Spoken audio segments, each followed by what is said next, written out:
یہ سوال کیا السلام علیکم ورحمۃ اللہ۔ استاد محترم، میں نے سنا ہے کہ آپ صلی اللہ علیہ وسلم کا چچا ابو طالب کو ایک دن عذاب نہیں ہوگا، وضاحت فرمائیں۔ دیکھیے گا، عذاب تو ہوگا، حدیث شریف میں آتا ہے عذاب ان کو ہوگا، لیکن عذاب ان کو ہلکا عذاب ہوگا، ہلکا سا۔ ان کو عذاب اس طرح ہوگا، حدیث شریف میں آتا ہے کہ ان کے جو جوتے ہوں گے نا، وہ ہوں گے آگ کے۔ جو جوتے پہنے ہوں گے وہ کس کے ہوں گے؟ آگ کے ہوں گے، جن کی وجہ سے ان کا دماغ جو ہوگا وہ ایسے ہانڈی کی طرح ابل رہا ہوگا۔ اور یہ بھی جو ہے نا عذاب ہے، بہرحال آگ جو ہے نا آنکھوں میں مسلسل لگی ہوئی ہو، آنکھ پاؤں جل رہے ہوں، تو یہ بھی بالکل جہنم کی آگ سے اللہ تعالیٰ عذاب۔ اب تو ایک ماچس کی تھیلی جو ہے نا، اس پر انگلی ایک منٹ کے لیے رہ سکتے، مسلسل اس طرح عذاب ہو تو عذاب تو ہوگا، لیکن یہ عذاب ہوگا یعنی آپ صلی اللہ علیہ وسلم پر احسانات کرنے کی وجہ سے اس کے عذاب میں جو ہے نا وہ اتنی کمی کر دے گی کہ صرف اتنا عذاب ہوگا اس کو۔ اس نے بہت زیادہ احسانات کیے آپ صلی اللہ علیہ وسلم، بہت زیادہ، یعنی تصور نہیں کر سکتا۔ میں آپ سے پہلے عرض کر چکا ہوں، ہر مشکل گھڑی میں اس نے ساتھ دیا۔ شعب ابی طالب نے سوشل بائیکاٹ کیا مشرکین مکہ نے 3 سال، کہ نہ ان سے نکاح کرنا ہے، نہ ان سے بات کرنی ہے، نہ ان سے سودا کرنا، کسی نے کوئی چیز بیچنی ہے، نہ ان سے کوئی چیز خریدنی ہے، کچھ نہیں تھا۔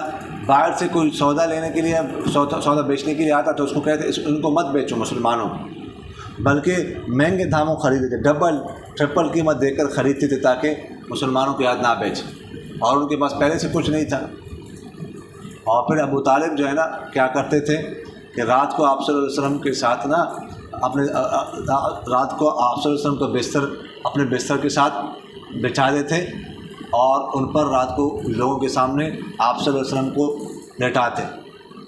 پھر جب تھوڑی دیر گزر جاتے پھر آپ صلی اللہ علیہ وسلم کو اٹھا کر کے اور لٹاتے، اس پر اپنے بچے کو لٹاتے تاکہ کوئی آ کر نقصان نہ پہنچائے، شرارت نہ کرے۔ اتنا احسان، یعنی اب بچے کو قربان کرتے آپ صلی اللہ علیہ وسلم کی خاطر۔ سمجھ آ گئی کہ نہیں ہے؟ یہ کوئی معمولی احسانات تو نہیں ہے۔ ہر مشکل وقت میں اس سے ساتھ دیا آپ صلی اللہ علیہ وسلم، لیکن بہرحال ہدایت اللہ کی طرف سے آپ صلی اللہ علیہ وسلم نے بڑی کوشش کی، آخر میں ان کو کلمہ پڑھانے کی۔ آخری وقت میں جو ہے نا ان کو وہ کیا کیا تھا، بٹھایا ہوا تھا، تو بیٹھے ہوئے تھے، جب انتقال کر رہے تھے، ابو جہل بھی بیٹھا ہوا تھا، تو آپ صلی اللہ علیہ وسلم نے بڑا زور لگایا، کلمہ پڑھے، کلمہ پڑھے، میں آپ کی سفارش کر دوں۔ آخری جو الفاظ تھے ان کے یہ تھے کہ میں اپنے والد عبد المطلب کے دین پر ہوں، یہ کہہ کے چلے گئے۔ یہ سوال کیا جناب استاد محترم السلام علیکم، ڈاکٹر ذاکر نائک کو سننا کیسے اور کیسا شخص ہے، آپ اس کے بارے میں کیا کہتے ہیں؟ دیکھیے گا، ڈاکٹر ذاکر نائک اسلام کے بہت بڑے مبلغ ہیں، انہوں نے اسلام کے کونے کونے تک اللہ تعالیٰ نے ان کی بات پہنچائی ہے۔ لاکھوں لوگوں نے ان کے ہاتھ پر اسلام قبول کیا ہے، لاکھوں لوگوں نے جو ہے نا ان کے ہاتھ پر جو ہے نا وہ اللہ تعالیٰ نے ہدایت دی لاکھوں لوگوں کو۔ تو لیکن ان کی جو فیلڈ ہے وہ تقابل ادیان ہے، تو اس میں وہ امام کی حیثیت رکھتے ہیں، بس تقابل ادیان کی حد تک ان کی بات سننے اور جو ہے نا وہ ماننی چاہیے۔ اس کے علاوہ فقہ ان کی فیلڈ نہیں ہے، جب ان کی فیلڈ نہیں ہے تو بات کریں گے تو اس طرح بات نہیں کر سکیں گے جس طرح وہ تقابل ادیان میں کرتے ہیں۔ تو فقہ تو ان کی فیلڈ نہیں ہے، فقہ میں ان کی بات نہ سننے کی ضرورت ہے، سننے میں تو کوئی حرج نہیں، لیکن ماننی نہیں چاہیے۔ باقی تقابل ادیان میں انہوں نے بڑا کام کیا، اللہ تعالیٰ نے ان سے کام لیا، یہ معمولی بات نہیں ہوتی۔ کافر دنیا بھی ان کو سنتی ہے، کروڑوں لوگ ان کو سنتے ہیں، کروڑوں، تو یہ اللہ تعالیٰ کی طرف سے ایک نعمت ہے۔ جناب استاد محترم السلام علیکم، یہ ہم اور ہمارے علماء جو پاکستان میں ماشاءاللہ قادیانیوں کے خلاف لڑتے ہیں، تو عیسائی بھی تو کافر ہیں، ان کے خلاف بھی لڑنا چاہیے، وضاحت فرمائیں۔ دیکھیے گا، پاکستان میں تو ہم کسی کے خلاف ہی نہیں لڑتے، پاکستان میں جتنے لوگ بھی رہتے ہیں وہ سارے جو ہے نا وہ تو ذمہ ہیں، چاہے قادیانی ہو، چاہے عیسائی ہو، چاہے ہندو ہو، چاہے یہودی کیوں نہ ہو، پاکستان میں تو ہم کسی کے خلاف نہیں لڑ سکتے نا۔ کسی کے ساتھ جنگ نہیں کر سکتے، جائز ہی نہیں ہے، یہ تو ناجائز، یہ تو ساری ذمہ ہے. انہوں نے پاکستانی حکومت کو قبول کیا ہوا ہے، تو کسی کو نہ لڑ سکتے نہ کسی کو قتل کر سکتے، چاہے قادیانی کیوں نہ ہو.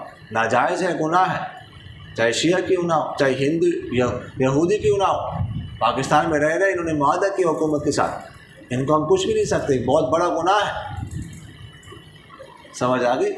قادیانیوں کے ساتھ ہمارا جھگڑا صرف یہ ہے کہ ہم ان کو کہتے ہیں کہ تم اپنے آپ، تم مسلمان نہیں ہو، غیر مسلم ہو، اپنے آپ کو غیر مسلم ظاہر کراؤ، بس مسلمان اپنے آپ کو مت کہو. یہ لڑائی، اپنے آپ کو مسلمان مت کہو، تم مسلمان نہیں ہو، شریعت میں بھی مسلمان نہیں ہو، پاکستان کے قانون میں بھی تم مسلمان نہیں ہو، پاکستان کے قانون کہتا ہے تم مسلمان نہیں ہو، بس یہ کہو کہ مسلمان نہیں ہے تو بات ہی ختم ہے. بس اسلام کا لبادہ اڑ کر تبلیغ کرنا، لوگوں کو گمراہ کرنا، یہی ہمارا ان کے ساتھ جو ہے اختلاف. اور پاکستان میں رہیں، ہم ان کو قتل نہیں کر سکتے، ہم کو کچھ نہیں کہہ سکتے، بس جن کاموں سے ان کو منع کیا ہوا وہ نہ کریں. یہ جھگڑا ہے ہمارا. استاد جی السلام علیکم. استاد جی کچھ لوگ کہتے ہیں کہ اگر نماز میں گدھے کا خیال آئے تو نماز نہیں ٹوٹتی، لیکن اگر نماز میں حضور صلی اللہ علیہ وسلم کا خیال آئے تو نماز ٹوٹ جاتی ہے، کیا یہ صحیح ہے رہنمائی؟ یہ پرچی مجھے نا بعد میں پکڑا لی کل کسی وقت، ابھی تو ٹائم ختم ہونے لگا. استاد جی السلام علیکم. استاد جی مجھے ایک لڑکی سے ایک فضول بات ہے، محمد صادق کو پڑھتے ہی نہیں ہے، محمد صادق کا نام لکھا ہوا.